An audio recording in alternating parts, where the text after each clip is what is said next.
Hello everyone, my name is Anindya Saha and I am currently pursuing my BTech in Electrical and Electronics Engineering in Sikkim Manipal Institute of Technology. So as per my college criteria, it was mandatory to perform a 6 months internship in any company.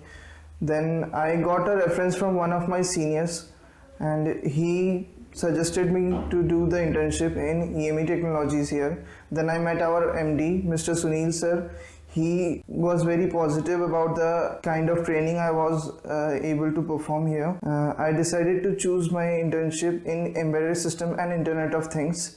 Then I got to meet my trainer, Mr. Munish sir, and I found him very helpful in my course, that he was like very positive about the practical experience and not about the theoretical experience about any kind of electronic projects. Then I made like many projects here as per my training criteria, and at last I would suggest you all to please join EME Technology once at least for your training purpose, because it is great not only for electronic purpose, and even if you want to join for like Java or Python or like Android and all, even like CAD like for mechanical and all.